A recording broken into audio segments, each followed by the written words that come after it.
how we made time for our relationship with a high-needs baby. Do you remember those carefree days when date night meant getting dressed up, maybe dinner at your favorite restaurant, and hours of uninterrupted conversation? And then baby arrives. But not just any baby.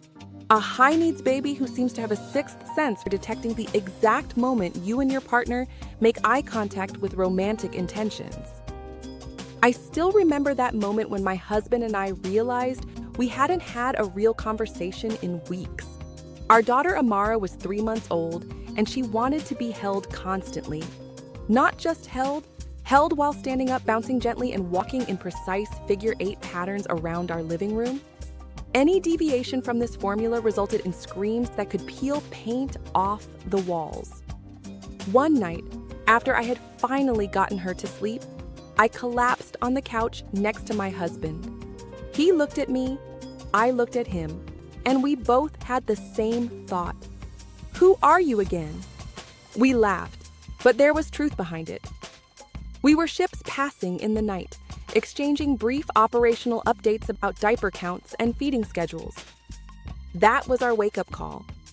We realized that if we didn't make intentional changes, our relationship would become just another casualty of sleep deprivation and baby-centered chaos. And I'm here to tell you that it's possible to nurture your relationship even with a high-needs baby. Not perfect, not always pretty, but possible. First things first, let's address the elephant in the room. The guilt.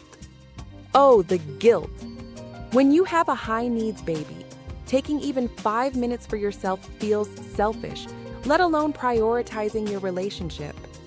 But here's what I wish someone had told me. Your relationship isn't competing with your baby's needs. It's complementing them. A strong partnership creates the foundation your child needs to thrive. I remember reading something from relationship expert John Gottman that completely shifted my perspective. He found that children whose parents have a strong relationship actually feel more secure, not less. They don't need 100% of your attention 100% of the time.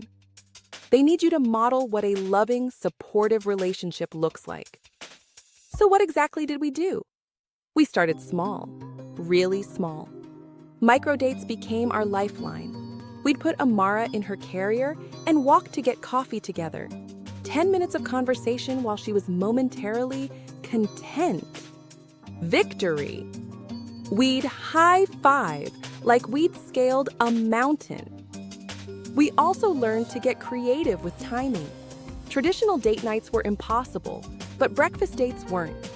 My husband would take Amara for her 6 a.m. feeding, then I'd take over at 7:30 while he made us breakfast. We'd eat together during her brief morning happy window, sometimes with her on one of our laps, sometimes in her bouncer nearby. It wasn't candlelight and wine, but those breakfast connections sustained us. Connection doesn't always need dedicated time blocks. We started using technology intentionally, not to escape into separate phone worlds, but to connect. We'd send each other funny memes about sleep deprivation or voice messages during the day. Little reminders saying, I see you. I'm thinking about you. We're in this together. Another game changer was creating a ritual of touch. And I don't necessarily mean intimacy, though that's important too. I mean intentional physical connection. A 20-second hug releases oxytocin and reduces stress. During particularly difficult days, we'd set timers for these hugs. It sounds mechanical, but in the chaos of baby needs, sometimes you need that structure. The hardest but most important thing we learned was to communicate differently. When you're exhausted, every comment can feel like criticism. Did you sterilize the bottles? Isn't just a question. It can feel like an accusation when you're running on fumes. We implemented what we called assumption of good intent. Before responding defensively, we'd take a breath and remind ourselves that we're on the same team.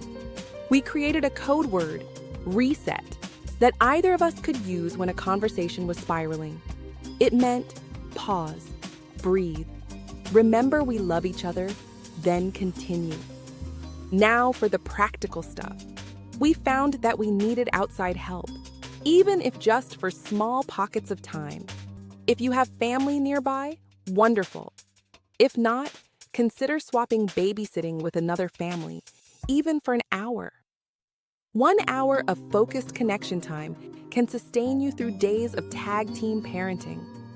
We also learned to lower our standards for everything except how we treated each other.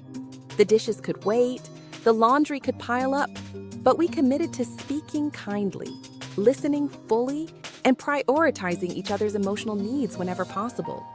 There's something else that's rarely discussed, but incredibly important.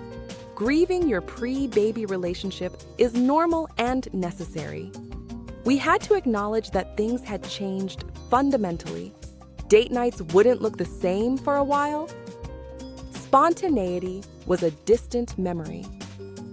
Once we allowed ourselves to grieve that loss, we could fully embrace the new shape of our relationship. One of the most surprising discoveries was that Amara's high needs actually strengthened our partnership in unexpected ways. When you're in the trenches together, facing challenges that push you to your limits, you develop a deeper bond. We became experts in nonverbal communication, anticipating each other's needs, and working as a synchronized team. My husband and I started what we call highlight reels. At the end of each week, we'd share 3 moments when we felt particularly grateful for each other as co-parents and partners. Even on the hardest weeks, we could always find something. I appreciated when you brought me water during that 3 a.m. feeding.